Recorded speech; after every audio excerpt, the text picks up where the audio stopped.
Dieron las 9 de la noche. En el reloj del restaurante Pozzetto en Bogotá, Elías Delgado entró un instante en el cuarto de baño y salió con un revólver en la mano. Pasando entre las mesas, amenazó a los comensales para que se tiraran al suelo. Boca abajo, fingiendo que se trataba de un atraco, para luego dispararles en la nuca.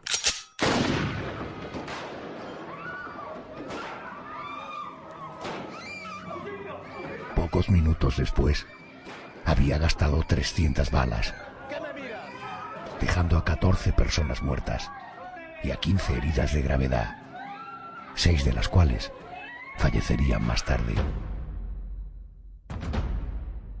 A continuación apuntó con el arma a su cabeza y gritó: «Mi nombre es Legión», y se pegó un tiro, muriendo al instante.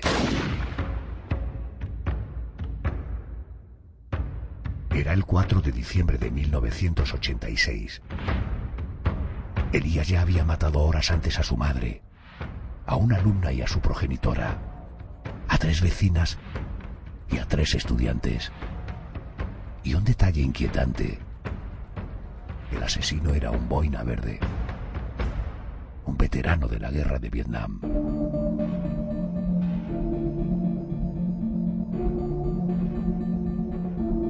Esta noche, además de la matanza de Pozzetto, abriremos el expediente de la masacre de Winnenden, en Alemania. El 11 de marzo de 2009, a las 9:30 de la mañana, Tim Kretschmer se adentró en las instalaciones del colegio Albertville, vestido con uniforme de combate y acompañado de una beretta de 9 milímetros y más de 200 balas.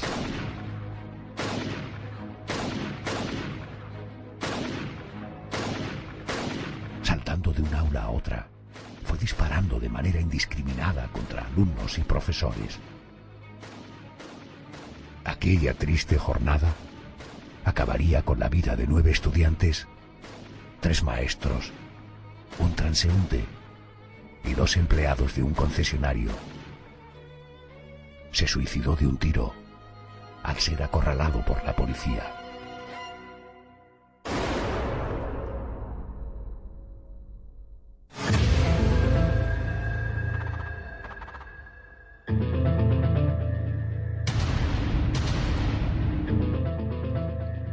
Son 2 expedientes los que vamos a poner sobre la mesa durante los siguientes minutos. 2 expedientes que nos hacen recordar 2 masacres que dejaron una huella en la historia criminal de Alemania y de Colombia, y donde personas inocentes que nada tenían que ver con los asesinos terminaron muriendo de manera violenta.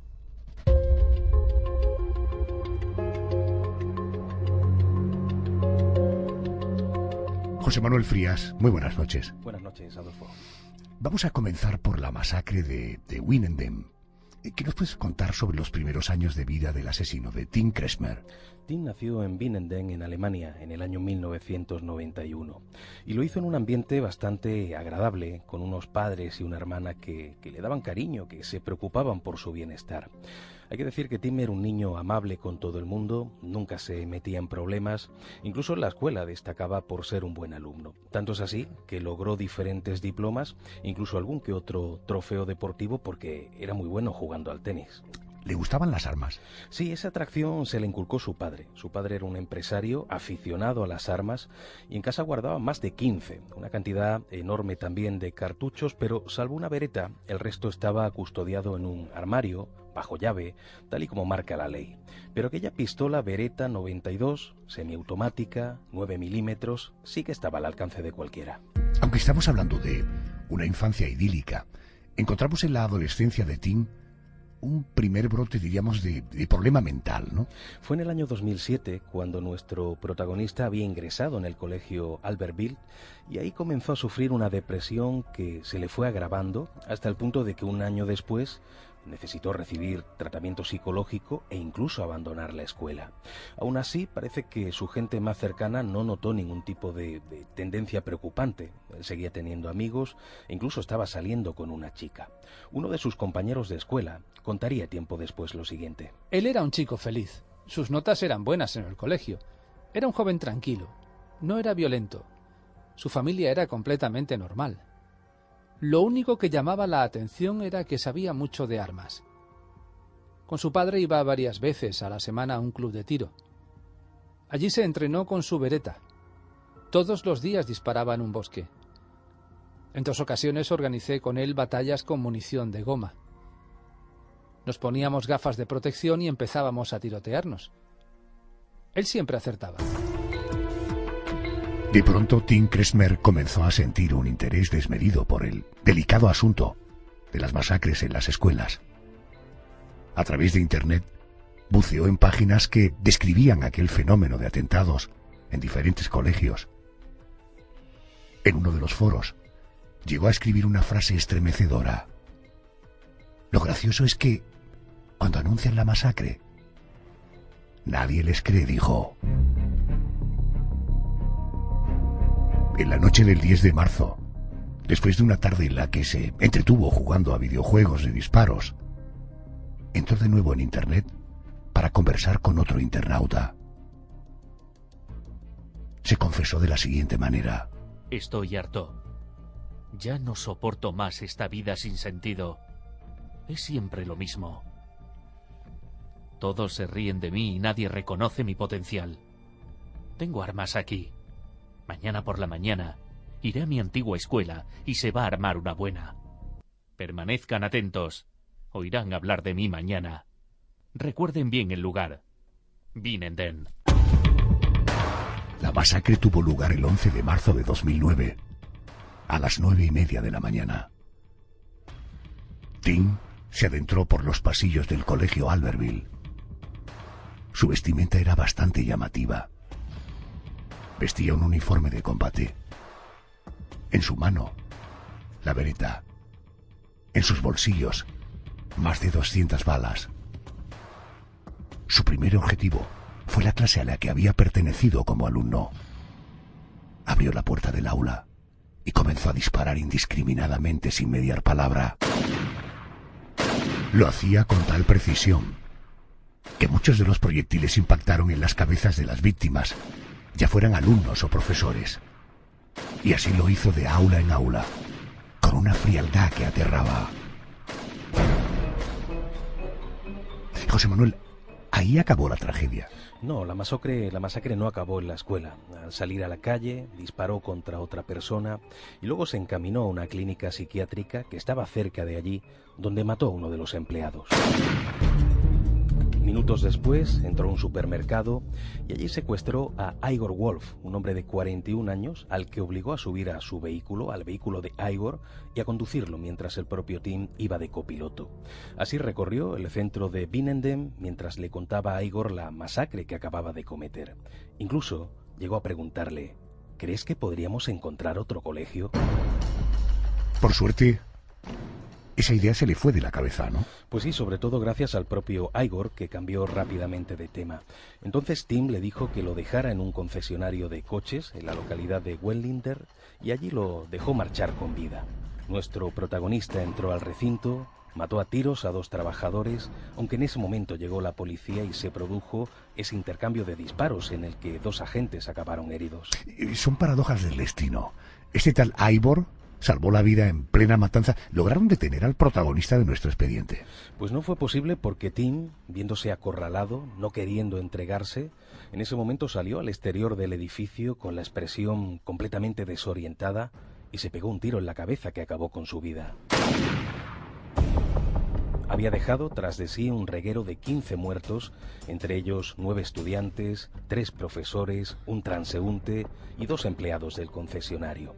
Bueno, y él mismo, claro, que sería la víctima número 16. En sus bolsillos se encontraron más de 100 balas que seguramente hubiera disparado de no haber sido encontrado por la policía. El homenaje a las víctimas se llevó a cabo el 19 de marzo. Más de 1000 personas abarrotaron la iglesia de Winnenden. 2 días después, se realizó un funeral de Estado en la iglesia de San Carlos Borromeo, un evento fúnebre al que asistió el canciller de Alemania, Angela Merkel, y que fue transmitido por televisión y seguido en directo por personas de todo el país, que llenaron iglesias, pabellones y campos de fútbol.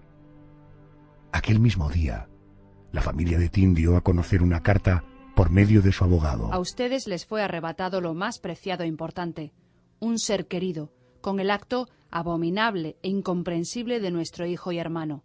Nunca creímos a Tim capaz de hacer algo así. Aunque la mayor parte de los tiroteos en escuelas se han dado en centros educativos de Estados Unidos, hemos abordado una historia que transcurrió en un municipio alemán. Por suerte, en nuestro país son limitadas las situaciones truculentas ocurridas en colegios o institutos.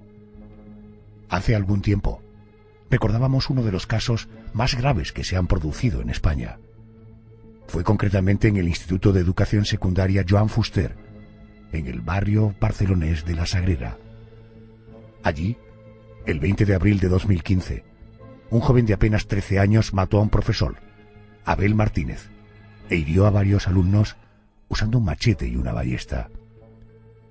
El abogado de la familia del profesor fallecido, José Antonio Calles, él nos contó la historia.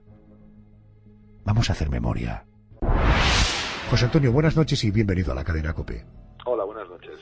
Oiga, aunque luego hablaremos de las posibles motivaciones de este acontecimiento tan trágico y del estado actual del proceso judicial, me gustaría que nos hiciera una pequeña crónica de lo que sucedió aquella mañana del 20 de abril del año 2015, repito, en el Instituto de Educación Secundaria Joan Fuster en Barcelona. ¿Qué es lo que pasó?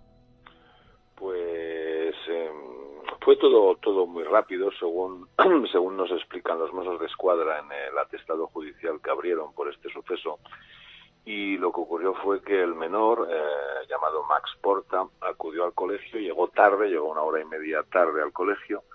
Lo retuvieron en conserjería porque esa era la normativa que tiene este instituto, de los que llegan tarde se esperan en un aula que tienen al lado de conserjería hasta que empiece la siguiente clase, y cuando empezaba la segunda hora se dirigió a su clase y lo primero que hizo fue sacar una ballesta que iba cargada con flechas metálicas y disparar con esa ballesta a la profesora que había en esos momentos dando la clase. La profesora salió huyendo y lo siguiente que hizo fue sacar un machete de caza, un machete de grandes dimensiones, y atacar a la hija de la profesora que estaba en la misma clase. Todos los alumnos salieron corriendo y el pobre Abel era el profesor que estaba dando la clase en la aula que había al lado. Sale Abel de la clase y el Max, con este cuchillo de grandes dimensiones, se lo clava con tan mala fortuna que directamente le rompe el corazón. Y ya está. Punto. Todo el colegio, todos los críos corriendo, los profesores corriendo por el pasillo, y Max de ahí se fue y se escondió en el lavabo. Un profesor en el lavabo lo retuvo, lo dejó ahí quieto para que no se moviese, y posteriormente llegaron los Mossos de Escuadra, se lo llevaron, en fin, y tal cual debió de durar el tema, quizá como mucho 20 minutos, 15 minutos, fue todo muy rápido. Oiga, ¿y hubo un consenso claro a la hora de explicar el por qué aquel alumno había actuado de aquella manera tan brutal? Porque por lo que he podido leer, se hablaba como de un brote psicótico, ¿no? Bueno, esa fue la excusa que dieron desde el departamento de la Generalitat, pero al ser un menor que incluso no puede ser juzgado por la ley del menor, porque tenía en esos momentos 13 años, los informes psiquiátricos que pueda tener este crío, no hemos tenido acceso a ellos, no lo desconozco. Lo que sí que sabemos es que los Mossos de Escuadra, al realizar la instrucción, le toman declaración absolutamente a todos los alumnos y a los profesores, y en lo que sí que están todos de acuerdo en que era que este crío, el Max Porta, pues ya era un niño de película de miedo. O sea, que ya había dado señales de un comportamiento extraño, ¿no? Sí, era una cosa, era un consenso de absolutamente todos los profesores y todos los alumnos a los que se les tomó declaración, que ya lo tenían detectado como un niño, sí, vamos a decir, extraño. Tenía unas ideas, que las ponía de manifiesto, de que tanto como que odiaba a los homosexuales, odiaba a la gente de color, quería matar a los profesores y quería matar a ciertos alumnos. Caramba. Sí, eso lo ponía de manifiesto constantemente, al parecer. ¿Y se sabe de dónde consiguió las armas con las que mató a su profesor e hirió a sus compañeros? No, porque al ser un menor que es inimputable, directamente los Mossos de Escuadra, una vez que acaban la instrucción que ellos creen oportuna, que es la de tomarle declaración a todos los testigos de los hechos, directamente en el juzgado se archivó la causa porque no se puede entrar en este tema. Entonces ahí se quedó, no se pudo ni saber ni se sabe a fecha de hoy de dónde sacó todas esas armas. No, efectivamente. Letrado, se rumoreaba que este alumno había diseñado una especie de lista negra de compañeros de escuela a los que pensaban matar. ¿Hay algo de cierto en esto? Sí, tenemos que creer lo que ponen de manifiesto los testigos en la instrucción. Sí, efectivamente había una lista negra en la cual la encabezaba la profesora. Su intención era probablemente causarle la muerte a la profesora a la que ataca con la ballesta. Y la que encabezaba la lista era la profesora. Sí, efectivamente. Uh-huh. Estamos hablando de un menor de edad. En ese momento tenía este niño 13 años. 13 años. Por lo que me ha dicho, ¿no se pudo actuar contra él a nivel judicial? No. Si hubiese tenido 14 años, sí que hubiese sido juzgado por vía de la ley del menor, ¿no? Entonces el tema ya se habría dictado una sentencia y, bueno, en fin, y el juez hubiese decidido. Al no tener ni siquiera los 14 años, resulta inimputable. Es decir, lo que se habrá practicado en este caso, lo desconozco, pero es la normativa y los protocolos que tiene Cataluña el Departamento de Enseñamiento. Lo que se habrá practicado en este caso es coger a este niño, sacarlo del centro, probablemente lo hayan tenido un año en su casa con profesores que habrán ido a impartirle las clases y ya está. No, ni ha sido juzgado, ni ha pisado un juzgado, no. Pero José Antonio, perdone mi desconocimiento y mi pasmo. Este tío con 13 años asesina... eximido. Es decir, este tío puede estar yendo a merendar a una cafetería con total impunidad. Sí, y somos quizá todos tan tontos, o el buenismo ilustrado que está aquí, que campa por todas partes, que incluso en su momento había manifestaciones por parte del Departamento de Enseñamiento que la víctima, aparte del difunto Abel, la víctima también era el crío. ¿De qué departamento dice que se manifestaba? ¿El departamento de qué? Creo que era la que había en esos momentos, no recuerdo el nombre, la que había en esos momentos como consellera de Enseñamiento en Cataluña, sí. O sea, la consejera de Educación encabezando una manifestación diciendo que la víctima, además del muerto, era este tío. Sí. Correcto. Sí. Evidentemente el crío hablando mal y pronto, es un psicopatón de mucho cuidado y ya está. Y el problema pues va a seguir estando ahí. Claro, y ya está, ¿no? Es que este tío está en la calle y claro. Ojalá que la consejera de Educación no se cruce en la vida de este niño. Claro, ojalá. Claro, oiga, la familia del maestro, la auténtica víctima de esta historia, me dicen que ha tenido que acudir a un contencioso, ¿no? Sí, la Generalitat nos negó el derecho a la reclamación patrimonial que presentamos y ahora en estos momentos está el tema se está siguiendo el procedimiento judicial y estamos ante el Tribunal Superior de Justicia de Cataluña. Sí. Ha pasado casi 3 años, o 3 años desde el suceso que hemos narrado. ¿A día de hoy sabe usted algo de este crío? No, en absoluto, nada de nada. Nada de nada. Es más, no puedo ni pedir información sobre él, o sea, no tengo acceso ni... Cuando se le tomó declaración, la mayor fuente de información que tenemos en el procedimiento judicial fue la información que recabaron los Mossos de Escuadra al tomarles las testificales tanto a los profesores como a los alumnos. Y los profesores sí que explican que como era ya un crío conflictivo, pues que ellos ya habían detectado algo, que se habían reunido con los padres, que los padres les decían que bueno, que sí, que el niño va a un tratamiento, lo estamos llevando a un psicólogo, está bajo tratamiento, pero ya está. O sea, no tengo ni un informe de un psicólogo, ni un informe de un psiquiatra, no, de eso no tenemos absolutamente nada, nada de nada. No. José Antonio, apelando a su experiencia, ¿es normal que el abogado, en este caso de la víctima, no tenga derecho a tener información? Claro, pero eso, en este caso es es lo curioso y es lo quizá incongruente, pero está así, es lo que el literal de la norma. Al ser un menor de 14 años, si hubiese tenido hubiese tenido en ese momento 14 años, toda esta información sí que se podría haber obtenido porque ya habría tenido él un procedimiento judicial en vía de la ley del menores. Al ser menor de esta edad, ni siquiera tenemos eso. O sea, hasta los 14 años, sin cumplir los 14 años, un tipo puede hacer cualquier barrabasada y no tendrá ningún tipo de castigo. Efectivamente. Muy ejemplar. Muy ejemplar.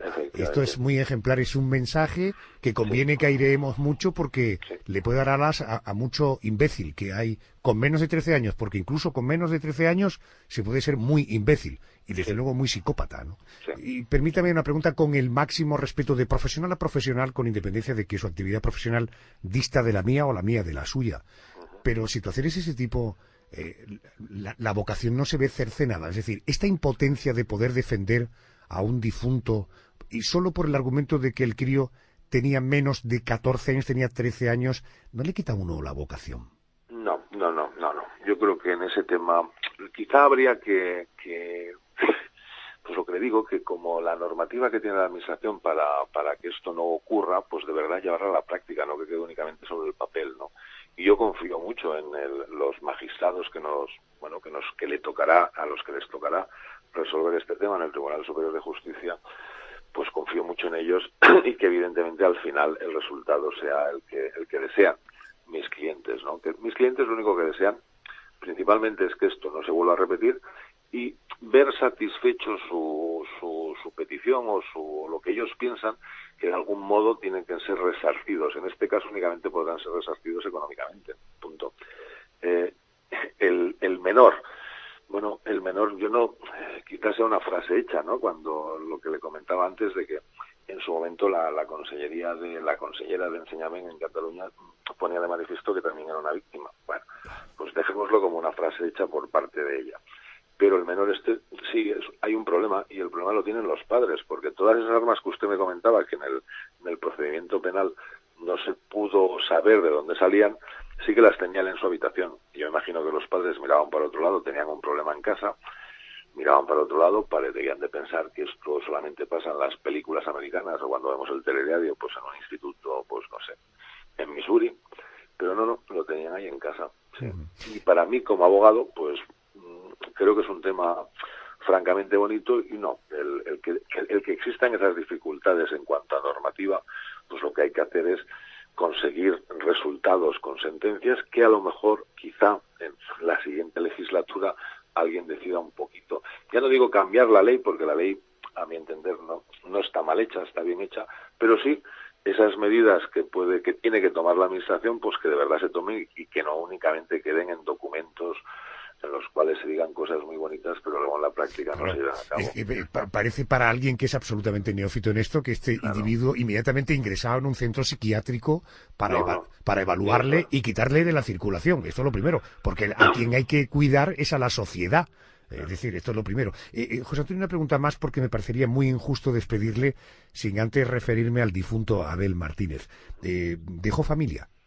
No, él era un chico deportista, muy de su familia, pero de su familia en cuanto vivía con sus padres, vivía con ¿Era un chico joven entonces? 35 años. 35 años. Sí. Era el sustento familiar porque en esos momentos el padre, pues bueno, tiene una incapacidad, la madre no trabajaba y el sustento familiar de sus padres era Abel. Sí. Madre mía, qué drama. Vaya drama. Pero un drama. Sí. José Antonio, gracias por atenderme. Te dejo descansar. Gracias. Gracias a vosotros.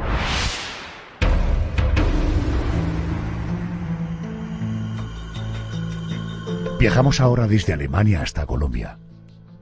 Pasamos de una matanza en un centro educativo a una masacre en un restaurante. El asesino en este caso es Elías Delgado, que dejó a su paso un reguero de 29 muertos y 15 heridos. José Manuel, ¿qué sabemos de este personaje? Elías nació en el municipio colombiano de Chinácota el 24 de junio del año 34. Era hijo de padres venezolanos y no sabemos hasta qué punto el fallecimiento temprano de su padre, que se suicidó cuando él era un niño de apenas 6 años, influyó en él. Pero el caso es que mostró desde muy joven un sadismo muy agudizado. ¿Esto que me dices de sadismo con 6 años, cómo lo demostraba? Pues mira, por ejemplo, cuando era pequeño, un vecino tenía un loro que parece que a Elías no le gustaba nada, y un día el dueño del animal se dio cuenta de que el pájaro no podía caminar bien, hacía gestos extraños. Cuando lo revisaron, se descubrió que Elías se había colado alguna que otra vez en la vivienda y le había ido metiendo alfileres por el cuerpo. De hecho, el loro falleció poco tiempo después. Lo siento por el loro, pero le dejamos como un niño y cuéntame cómo era la vida de Elías Delgado como adulto. Tuvo una vida muy agitada porque primero estudió medicina, pero luego se alistó en el ejército para participar en la guerra de Vietnam y allí se marchó en el año 70. Elías fue un boina verde y fue miembro de las fuerzas especiales del ejército de los Estados Unidos. Incluso llegó a participar en misiones especiales en diferentes países de Latinoamérica.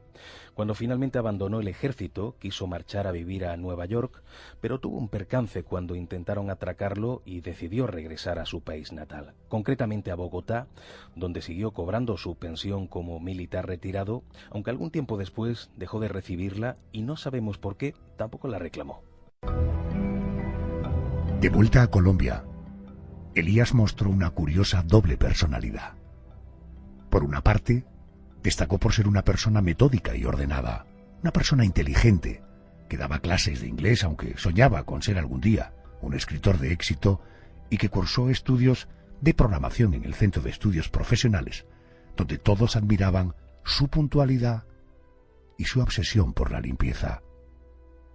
Pero a la vez, la guerra lo había cambiado. Lo había convertido en alguien introvertido, antisocial, en un hombre triste, que era incapaz de mantener relaciones emocionales con otras personas, y que no sabemos por qué culpaba de ello a su madre, a la que empezó a odiar y también a golpear. Mercedes Flores, vecina de Elías. Campo Elías, pues lo conocí cuando compraron el apartamento ahí. Más que todo a la señora, a la madre de él, la conocí.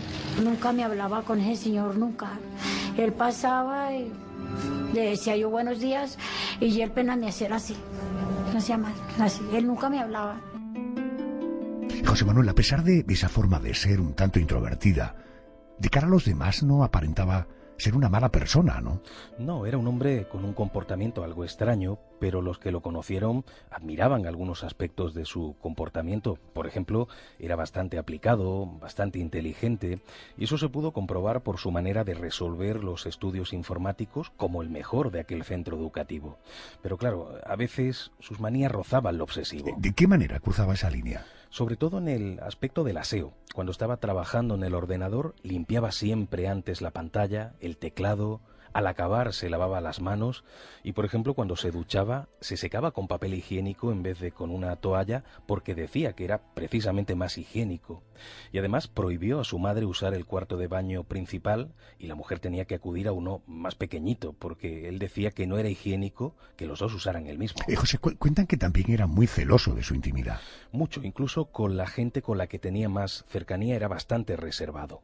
A su profesor de informática, con el que tuvo amistad durante más de un año, jamás le contó nada de su vida privada. Es más, nunca le dio su teléfono ni su dirección.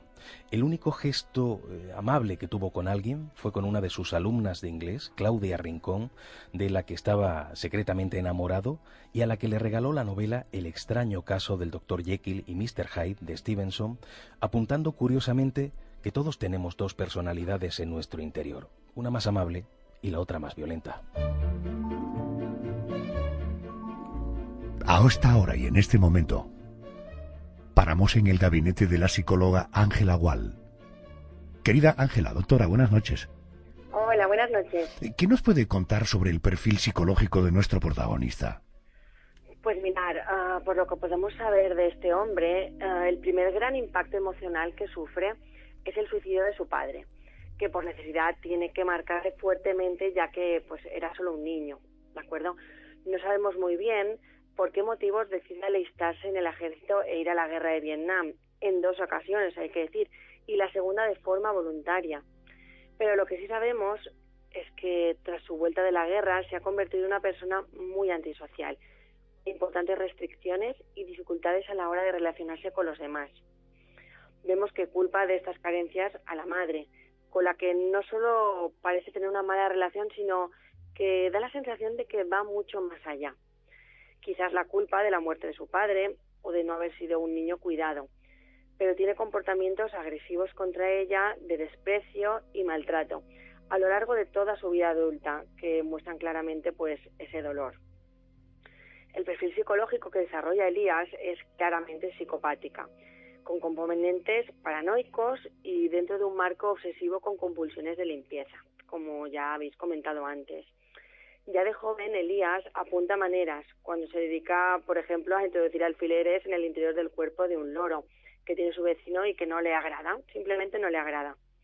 Esto denota crueldad manifiesta y falta de empatía, de culpa y de sensibilidad por la vida ajena.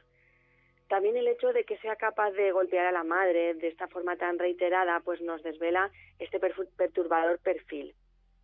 La llamaba ante los vecinos esa señora, de una forma muy impersonal y peyorativa. De forma transversal podemos observar fuertes rasgos obsesivos en la rigidez con la que se relaciona con el mundo. Es muy perfeccionista y maniático, sistemático, inteligente, aplicado y compulsivo. Extremadamente puntual y serio en el trabajo, ¿de acuerdo? Todos estos rasgos pues nos revelan este perfil. Es muy reservado, celoso de su vida privada, que por supuesto no osó compartir con nadie, debido a la dificultad que debía tener para expresar emociones o ser empático y recíproco. Apreciamos todos estos rasgos, por ejemplo, pues con el hábito de no permitir a su madre compartir el baño por un tema de higiene y seguramente también era un tema de castigo. También observamos esta rigidez cuando saca del banco, por ejemplo, todo su dinero, unos 42.000 pesos, y redondean a la baja pues unos cuantos céntimos que él exige acaloradamente. Se denotan las compulsiones de limpieza, pues con los protocolos, por ejemplo, de limpieza diaria de la pantalla y del teclado que exige al ponerse a trabajar. Hablamos de un componente paranoico, ya que de forma continua estaba preocupado por su seguridad al caminar por las calles de la ciudad. De hecho, comentan que se iba pronto a casa para asegurarse de que no le robaran al caer la noche. También descolgaba el teléfono por miedo a secuestros, es decir, él tenía esas paranoias en la cabeza.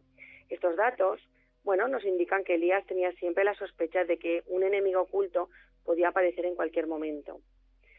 Este tipo de comportamientos no es raro en un veterano de guerra, ya que el estrés postraumático que genera una situación vivida en terreno de combate, pues pone en alerta los sistemas de supervivencia de forma permanente y patológica, incluso cuando ya no hay peligro real.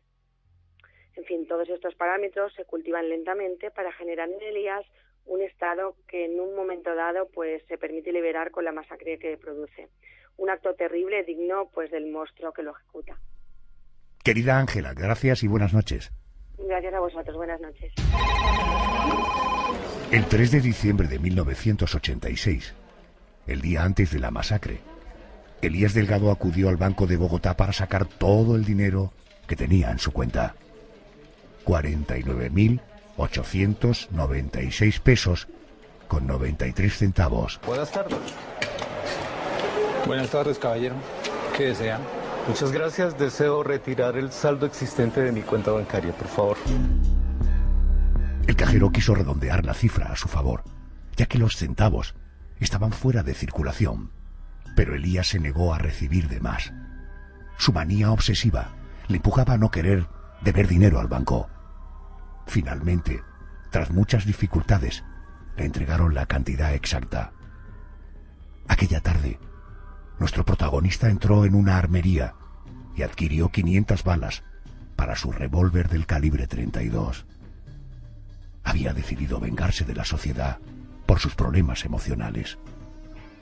Esa noche, al regresar a casa, después de una discusión con su madre, asesinó a la anciana de varias puñaladas, después de haberle asestado puñetazos por todo el cuerpo. José Manuel, ¿qué ocurrió el 4 de diciembre?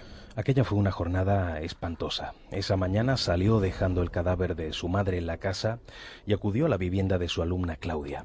La muchacha, que estaba en su habitación, no se dio cuenta de que al entrar en el domicilio, Elías ató y amordazó a su madre, a Nora Becerra, intentó abusar de ella y luego la asesinó a puñaladas.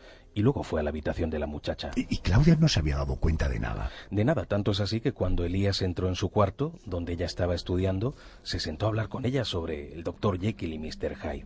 Pero a los pocos minutos se abalanzó sobre la chica, la amarró, la amordazó y, estando Claudia completamente inmovilizada, se puso sobre ella, la besó y le asestó 22 puñaladas. Luego se marchó de la vivienda llevándose el ejemplar del Dr. Jekyll que le había regalado a su alumna. Edwin Olaya, perfilador criminal. Campo Elías Delgado llegó en su rol de profesor de inglés a visitar a una de sus estudiantes. Se encontraba solo con su madre. Sin embargo, en algún momento, las cosas se salen de control y estalla la violencia. Las amarra, deja a la madre en la sala y a la adolescente la lleva a la habitación. Y a ambas las apuñala más de una decena de veces. Las abandona desangrándose, cierra el apartamento, sale como si nada y se va a la que era su zona de confort, el sector de Chapinero. La masacre de Elías Delgado, que se había cobrado hasta entonces 3 víctimas, José, no acabó ahí, ¿no? No acabó. Elías, eso de las 4 de la tarde, acudió a su vivienda, le pegó fuego al cadáver de su madre y, con la excusa del incendio, llamó a 2 vecinas que vivían en el departamento 301. Estamos hablando de Inés Gordi y de Patricia Cortés. Les pidió que le dejaran entrar para llamar a los bomberos, pero lo que hizo fue matarlas a las 2 de un disparo en la cabeza. Y luego hizo exactamente lo mismo en el departamento 302 con Isabel Agudelo, una vecina con la que se llevaba mal y que también murió de un tiro. Elías Delgado siguió con su masacre en el edificio, en este caso acudiendo al departamento 101, donde vivían 4 estudiantes. Entró con la excusa de llamar a los bomberos y terminó disparando a la cabeza de 2 muchachas, Rocío González y Mercedes Gamboa, que murieron al instante. El compañero de departamento quedó gravemente herido, aunque no fallecería hasta más tarde mientras era atendido en el hospital. Y otra estudiante, Berta Gómez, se salvó porque logró escapar saltando al patio interior al oír los disparos. Acabada la espantosa escena, Elías Delgado salió del edificio. Mercedes Flores, vecina de Elías. La muchacha que trabajaba en el sótano me llamó, se subió a una escalera y me llamó y me dijo: Mercedes, mire que Campo Elías mató a las niñas. Entonces fui a ver qué, no, sí, estaban las 2 niñas, estaban muertas, una aquí en la entrada y otra en la sala. Ahí mató 3, abajo mató 3, mató a la mamá, en el 301 mató a 2 señoras, en el 302 mató a una y bajó al sótano y mató 3. Y salió incendiando el apartamento porque le metió candela al apartamento de él. En ese momento, nuestro protagonista acude al departamento 201 de un edificio cercano. Pero José Manuel, curiosamente, no asesina a sus inquilinos. Efectivamente, en ese departamento vivía el matrimonio formado por Jesús Fernández y Clemencia de Castro, que tenían un hijo llamado Andrés. Se podría decir que, aunque Elías no tenía amigos, ellos eran lo que más se parecía. Clemencia, que estaba en ese momento sola con su hijo, se dio cuenta de que Elías iba armado porque se le notaba el bulto del revólver debajo de la chaqueta y que además estaba muy nervioso. No era capaz de estar sentado, repetía varias veces las mismas cosas, pero bueno, luego de tomarse un refresco, el asesino le dijo a su amiga que iba a hacer un largo viaje, que solo tenía pensado despedirse de ellos y que le mandara recuerdos a su esposo. A las 7 de la tarde se marchó, asegurando que recibirían noticias suyas en breve. Y se fue a su restaurante favorito, Pozzetto.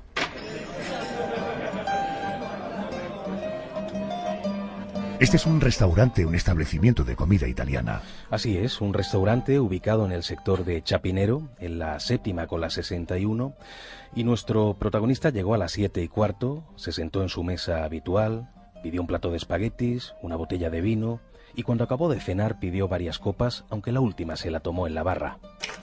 Alfonso Guaneme, camarero. Estaba trabajando, atendiendo a algunos clientes, cuando de pronto llegó Campo Elías Delgado, que era un cliente que venía los domingos a almorzar.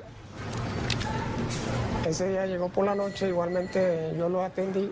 Le dije: ¿qué está celebrando? Qué milagro de verlo por la noche, porque usted nunca viene por la noche. Digo: no, mijo, estoy celebrando algo muy personal.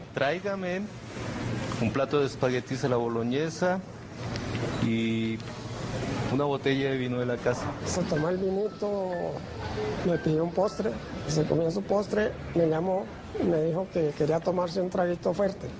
¿Y qué trago le aconsejaba?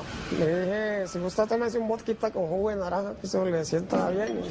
¿Qué te Entonces dijo, bueno, mijo, tráigame el vodka. Pues se lo llevé. Cortesía a la casa, señor Delgado. Gracias, mijo.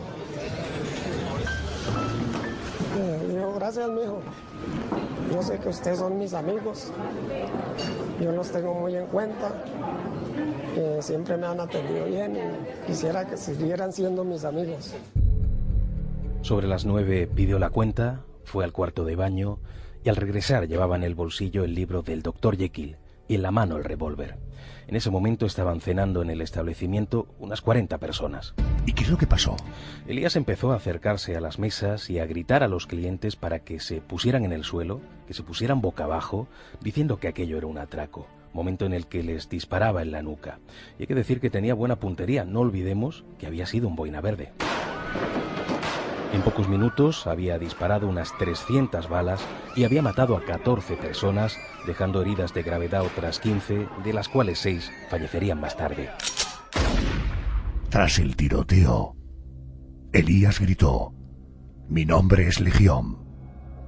Después apuntó el arma contra su cabeza y disparó. Así lo narraba uno de los testigos del suceso. Yo vi todo. El loco pedía que le dieran dinero en efectivo y que dejáramos los billetes sobre las mesas, al tiempo que daba vueltas por el salón disparando y matando. De pronto se paró junto a mí, me miró y pensé que me iba a matar. Pero no lo hizo. No sé por qué no me mató, porque a mi hermana ya la había asesinado. Yo miraba cómo mataba a la gente y no podía hacer nada. Hasta que llegó la policía y rompió un vidrio. Entonces vi cómo el loco se disparó y cayó al suelo. A pesar del aparente suicidio, las pruebas forenses revelaron que Elías había recibido 2 disparos en el pecho y 4 en la cabeza, por lo que se supone que antes de apretar el gatillo fue alcanzado por las balas de la policía. Nunca se supo realmente lo que había ocurrido, porque algunos investigadores aseguraron que si se había producido el suicidio y que los disparos de los agentes habían sido posteriores para fingir así que ellos habían acabado con su vida. Una vez muerto el asesino, los heridos fueron trasladados inmediatamente a varios hospitales. Los fallecidos al Instituto de Medicina Legal. Juan Carlos Sánchez, médico forense. El 4 de diciembre de 1986 estaba yo de servicio en medicina legal. Identificábamos por día un promedio de 15 a 18 cadáveres. Nosotros supimos de que se estaba realizando una masacre y nos llamaron, tienen que prepararse que van a llegar varios cadáveres porque hay una situación violenta en la séptima, en el Poseto. Al día siguiente, el diario El Tiempo narraba así lo sucedido. En una acción infernal, sin antecedentes en el país, un psicópata colombiano, excombatiente de la guerra de Vietnam, asesinó anoche a 22 personas en Bogotá. El desquiciado sujeto mató a su propia madre, incendió su residencia, recorrió los demás departamentos y eliminó a 3 universitarias. Luego se dirigió al restaurante Pozzetto, donde comió y bebió sin prisa y dio muerte a otras 14 personas.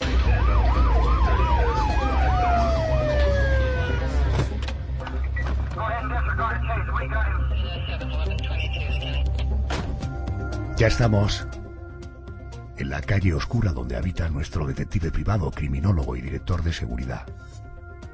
Querido Enrique Vega, muy buenas noches. Buenas noches, Adolfo. Enrique, ¿qué nos puedes contar sobre la investigación policial del caso que nos ocupa?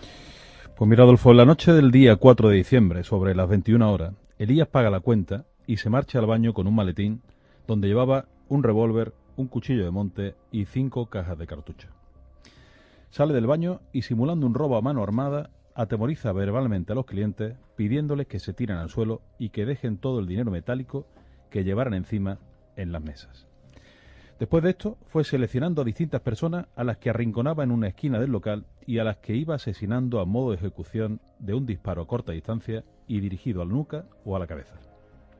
El arma, un revólver Smith & Wesson del calibre 32 y 500 cartuchos. Ese arma corta es un revólver de doble acción, pequeño, fabricado en Estados Unidos hasta el año 1976 con empuñadura de madera y color negro, con unos 5 centímetros escasos de longitud en su cañón y con un tambor de 6 cartuchos. Usa el calibre 32 largo, que es muy preciso en distancias cortas y con un gran poder de parada. En definitiva, Elías tenía un arma de defensa, de un uso complicado, del que sacan mejores rendimientos los tiradores especializados. Finalmente, tan solo 10 minutos después, la policía recibe el aviso de un testigo de los asesinatos desde el restaurante Poseto. Distintas patrullas se dirigen al lugar de los hechos y al llegar los efectivos, según un superviviente de los asesinatos, y entrar al restaurante, dirige el arma a su cabeza y se suicida de un disparo certero en la misma, tal como lo había hecho cuando él era pequeño su padre, al grito de «voy a reunirme con los muertos». A Elías se le encuentra en la autopsia 2 disparos en el pecho y 4 disparos en la cabeza, algo que era completamente incompatible con un suicidio posterior. Hubiera muerto por los primeros disparos recibidos. Y aunque en el informe oficial figura la muerte por suicidio, es probable que, tal como describieron varios testigos, la policía disparó a su cuerpo después de muerto, probablemente para poder justificar el tiroteo producido posteriormente.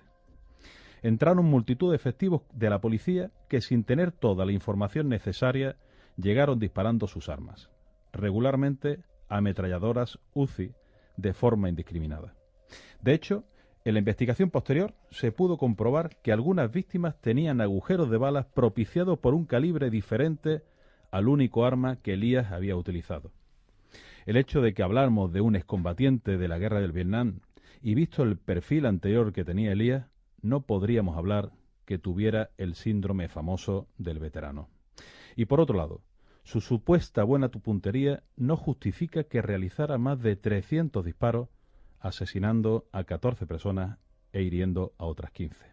Sin tener en cuenta que no tiene sentido que necesitara recargar el arma 50 veces en un acto que necesitaría al menos de entre 15 o 20 segundos por acción, por lo que hubiera necesitado, recargando de forma consecutiva y disparando a discreción, más de 20 minutos. Y esto no ocurrió así. Como anécdota te contaré, Adolfo, que el restaurante Poseto reabrió 9 días después con un aumento en sus ventas debido a los curiosos. Querido Enrique, gracias, hasta la semana que viene. A vosotros. Entramos en nuestra sala de juicios. Al fondo, su señoría. Querido juez Bernardo Pinazo, buenas noches. ¿Qué tal? Buenas noches, querido maestro. ¿Qué puede añadir a nivel judicial al caso de esta noche? Pues bueno, creo que habría que hacer un comentario respecto al uso de las armas de fuego por parte de la policía al haberse encontrado en las víctimas impactos de munición usadas por las fuerzas policiales.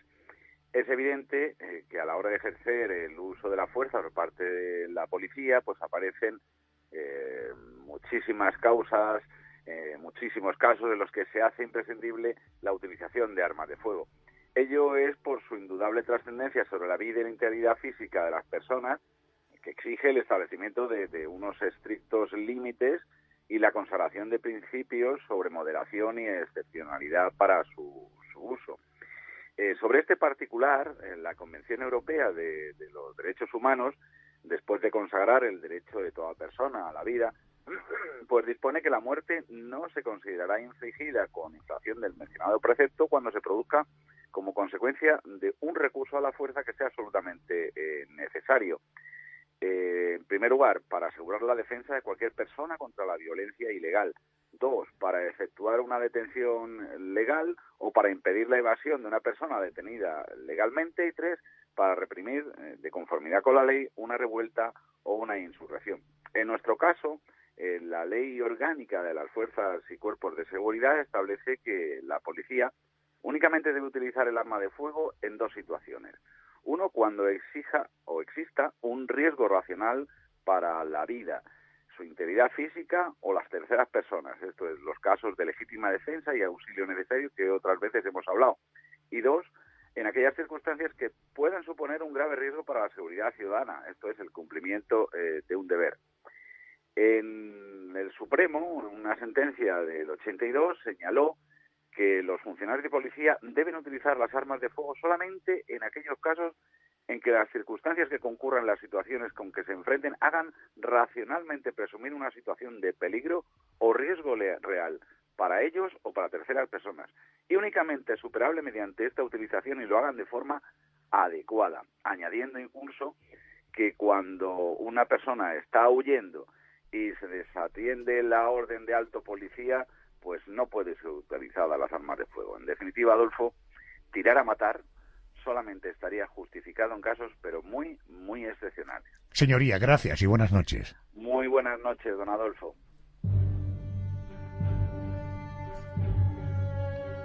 La historia de la masacre del restaurante Pozzetto tuvo su polémica. Más allá de no saberse a ciencia cierta si Elías fue abatido a tiros o si se suicidó, vieron la luz datos que evidenciaban que algunos de los muertos habían sufrido heridas de bala de metralletas, por lo que existe la hipótesis de que algunas de las víctimas murieran por el tiroteo de la propia policía. En todo caso, el restaurante Pozzetto abrió sus puertas una semana después y fue todo un éxito, con una afluencia de clientes que, movidos por el morbo, querían almorzar o cenar en el lugar de la masacre. Así somos los seres humanos.